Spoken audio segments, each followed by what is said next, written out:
ঈদের খুশি আছে, ঈদের আনন্দ আছে, ঈদে ভালো পোশাক পরবো, সব ঠিক আছে। এই খুশি কাদের জন্যে?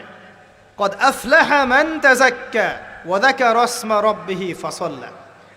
কার জন্য ঈদের খুশি? যে ব্যক্তি রমজান মাসে আত্মশুদ্ধি অর্জন করতে পেরেছে, রোজা রেখেছে, যাকাত দিয়েছে, নামাজ পড়েছে, লাইলাতুল কদরে রাত জেগেছে, তারাবি পড়েছে, ইত্যাদি ইত্যাদি। এই ব্যক্তি আত্মশুদ্ধি অর্জন করেছে, এই ব্যক্তির জন্য ঈদের খুশি। যে রমজান মাসে সিনেমা দেখেছে, সিনেমার শুটিং করেছে, পর্নোগ্রাফি দেখেছে, সুদ খেয়েছে, শিরিক করেছে, বেদাত করেছে, হারাম খেয়েছে, এর জন্য ঈদের খুশি। মানুষকে ঠকিয়েছে, ব্যবসায় মাল কম দিয়েছে, পণ্য মজুত করেছে, ইচ্ছা করে দ্রব্যের দাম বাড়িয়েছে, সরকারকে বিব্রত করেছে, জনগণকে দুর্ভিক্ষের দিকে ঠেলে দিয়েছে, এদের জন্য ঈদের খুশি? কখনো না।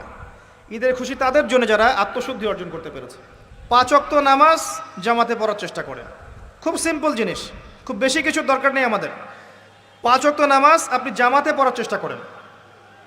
বাসার থেকে অজু করে বের হবেন, প্রত্যেক পদক্ষেপ হাঁটবেন, আপনার একটা স্টেপে একটা করে গুনাহ মাফ হবে, একটা নেকি লেখা হবে, মর্যাদা বাড়িয়ে দেওয়া হবে। একে 10 দিয়ে গুণ করা হবে, রমজান মাসে আরও 70 দিয়ে গুণ করা হবে ইনশাআল্লাহ। ফজরের নামাজটা জামাতে পড়লেন, নামাজটা জামাতে পড়ার পর আপনি বসে থাকবেন, কিছু সময় জিকির আজগার তাসবিহ তাহলিল করবেন, পারলে 1 পারা করে কোরআন তেলাওয়াত করবেন। ফজরের নামাজ হয়ে গেছে, আপনি কোরআন তেলাওয়াত করেন, 1 পারা পড়তে সময় লাগবে আধা ঘন্টা, 40 মিনিট, কারো 1 ঘন্টা। এরপর সূর্য উঠে যাবে, উঠে গেলে পরে আপনি 2 রাকাত ইশরাকের নামাজ পড়বেন, নামাজটা পড়ে বাসায় যাবেন। আল্লাহর নবী বলছেন সাল্লাল্লাহু আলাইহি ওয়াসাল্লাম, আপনার আমল নামায় একটা কবুল হজ, একটা কবুল ওমরার নেকি লেখা হবে ইনশাআল্লাহ। এবার রেস্ট করেন, বাসায় গিয়ে রেস্ট করেন। যখন ঘুমাবেন তখন ঘুমের সুন্নাহগুলো আদায় করেন, সূরা ফালাক নাস ইখলাস পড়েন, ফু দেন, দিয়ে গা মাসাহ করেন, আয়াতুল কুরসি পড়ে ঘুমান, ঘুমের দোয়া পড়ে ঘুমান, ঘুমটাও নেকি হবে ইনশাআল্লাহ। এরপর হয়তো আপনি কাজে যাবেন, চাকরিতে যাবেন, বা ব্যবসায় যাবেন, বা আপনি শিক্ষাক্ষেত্রে যাবেন, ইত্যাদি ইত্যাদি। আপনি বেশি বেশি জিকির করবেন। কি করবেন?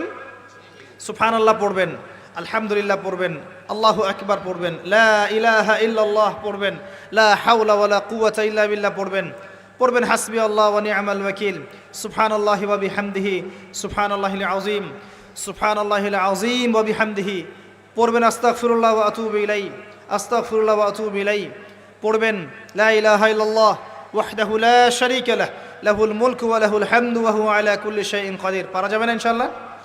বেশি বেশি পড়বেন। আরেকটা কাজ করবেন, প্রতিটা কাজ নবী সাল্লাল্লাহু আলাইহি ওয়াসাল্লামের সুন্নাহ মাফিক করার চেষ্টা করবেন।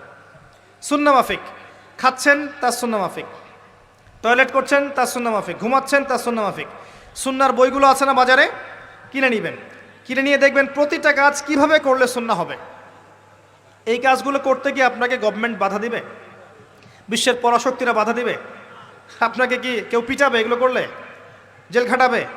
এগুলো আমাদের ব্যক্তি স্বার্থের ব্যাপার, ইচ্ছা করলেই করা যায়।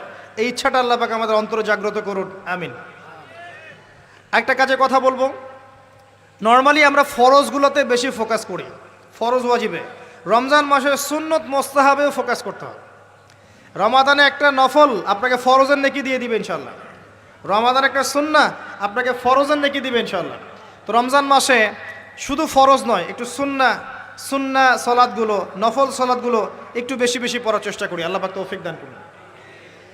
স্পেশালি একটা কাজ করার চেষ্টা করতে পারি, অজু যখন ভেঙে যায়, টয়লেট করলেন, অজু ভেঙে গেল, সাথে সাথে হালকা করে অজু করে ফেলার চেষ্টা করেন, সবসময় পবিত্র থাকার চেষ্টা করেন।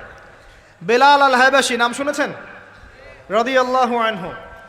নবী সাল্লাল্লাহু আলাইহি ওয়াসাল্লাম বলছেন, আমি যখনই জান্নাতে গিয়েছি বেলাল তোমার পায়ের শব্দ শুনেছি। সুবহানাল্লাহ। যেই বেলালকে উত্তপ্ত মরুভূমিতে শুইয়ে নির্যাতন করা হচ্ছে, সেই বেলাল বলছেন আহাদুন আহাদ। সেই বেলাল রাদিয়াল্লাহু আনহুর নামে শানে সূরা নাজিল হচ্ছে কুল হু আল্লাহু আহাদ। ওই বেলাল রাদিয়াল্লাহু আনহুকে নবী সাল্লাল্লাহু আলাইহি ওয়াসাল্লাম বলছেন, যখনই জান্নাতে যাই তোমার পায়ের আওয়াজ শুনি, তুমি কি এমন আমল করো যার কারণে এই মর্যাদা তোমার?